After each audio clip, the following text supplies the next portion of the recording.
जैसे कि आप सब जानते हैं, कुरैशी समाज हड़ताल पे है। इस हड़ताल को लगभग 1 महीने से ज्यादा हो चुका है। कुरैशी समाज का व्यापार बंद है, ना वो गोश्त बेच रहा है, ना जानवर खरीद रहा है। फिर भी एक ऐसा वाकया सामने आया जहां पर 1 से 1.5 लाख जानवरों के सर, पैर और हथेलियां पाए गए, जिससे कुरैशी समाज गुस्से में है। कुरैशी समाज का कहना है, हमारे पास 1 से 1.5 किलो भैंस और हेले का गोश्त भी पाया जाता है तो पुलिस आ जाती है, डराती है, धमकाती है और ना जाने क्या क्या करती है। कुरैशी समाज को इस बात का गुस्सा है कि ये 10 बाय 10 की दुकानों पर कड़ी कार्रवाई करते हैं और बड़ी बड़ी कंपनियों की तरफ रुख तक नहीं करते। बाकी सारी बातें बाद में करते हैं। सबसे पहले देखते ये वीडियो देखिए। इथं दिसण्याचं काम होत आहे। या गोवंश हत्याबंदी कायदाचा परिपूर्ण अंमलबजावणी व या हाडांच्या मालकांवर कायदेशीर कारवाई प्रशासनाने करावी, अन्यथा आम्ही तीव्र आंदोलन करणार आहोत।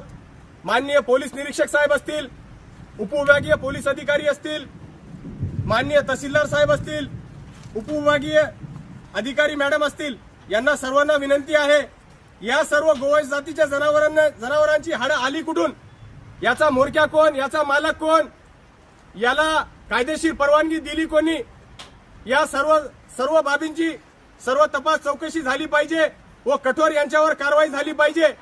महाराष्ट्र राज्यात सध्या रेडा व म्हैस फक्त या जनावरांची कत्तल करण्याची परवानगी असताना सुद्धा समस्त कुरैशी समाज आज उघड्यावर आलेला आहे, तरी पण त्यांना त्या जनावरांची कत्तल करण्याची परवानगी देत नाहीत। तर हे जनावरांची हाडं आली कुठून, हे सर्वस्वी जबाबदारी प्रशासनाची राहील। यावर कारवाई न झाल्यास आम्ही तीव्र आंदोलन छेडणार आहोत। आज प्रशासन से हमको ये सवाल करना है, 1 किलो मांस भी अगर रहेगा भैंस और हेले का तो पुलिस प्रशासन घर में घुस के कार्रवाई करते, मगर यहाँ बिलोली शहर के अंदर 4 हड्डी के कारखाने चालू है, जो कि 1 से 1.5 लाख जानवर की यहाँ पे कत्तल हुए सो हड्डी यहाँ पे दिख रही है और उसके पूरे हड्डी है, उनका चमडा है, त्याचे कातडे आहेत, खुरं सुद्धा आहेत, त्याचे नख, त्याचे जनावरांचे नख, खुरं सगळे आहेत। 1 ते 1.5 लाख जनावर इथं कत्तल झालेली, त्यावर प्रशासन कारवाई काय करणार? प्रशासन झोपलेलं आहे का? माझा मुख्यमंत्र्यांना सवाल आहे, या हड्डीच्या कारखान्यावर कोणाची मुभा आहे? त्यांनी याच्यावर कारवाई करतील का? काय मजबुरी आहे त्यांची न करण्याची कारवाई?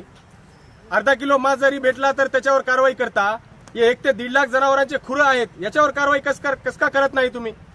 हा आमचा सवाल आहे। आणि राहिला विषय कुरैशी समाजाचा, आज कुरैशी समाज 1 महिना झाला संपावर आहे। रेडा असल, म्हैस असल, बैल असल, गाय असल, सगळ्याच जनावरांना खरेदी विक्री वर बहिष्कार टाकलेला आहे। आम्ही खरेदी विक्री करणार नाही जोपर्यंत प्रशासन आम्हाला या सर्व बाबींची शासनाकडून मुभा देत नाही, आम्ही करणार नाही असं आम्ही ठरवलेलं आहे। तर हे हड्डीचे कारखाने चालू कसे राहतात, यावर प्रशासन जबाब देईल का? हा कारखाना बंद होईल का? हा व्यवसाय जनावरांची खरेदी विक्री करणे आणि रेडा व म्हैस या जनावरांची कत्तल करणे आमच्या वंश परंपरेचा व्यवसाय आहे, वडिलोपार्जित आहे। हजारो वर्षापासूनचा आमचा व्यवसाय असून आम्हाला त्रास देता तुम्ही। आज आम्ही उपासमारीची वेळ आलेली आहे आमच्या समाजावर, याकडे प्रशासन लक्ष देईल का? आम्ही एवढ्या त्रासात असताना सुद्धा हा हाडाचा कारखाना चालतो कसा, यावर मला प्रशासनाला जाब विचारायचा आहे। वेळीच या कारखाना जर बंद झाला नाही तर आम्ही खूप मोठं आंदोलन बिलोली शहरात करणार आहोत। या माध्यमातून मी प्रशासनाला सांगू इच्छित, महाराष्ट्र के अंदर गोवंश हत्याबंदी कायदा रहते पर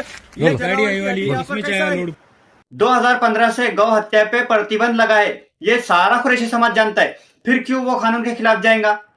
कुरैशी समाज क्यों गैर कानूनी काम करके अपने ही रोजी रोटी पे आंच लेकर आएगा? सोचने वाली बात है।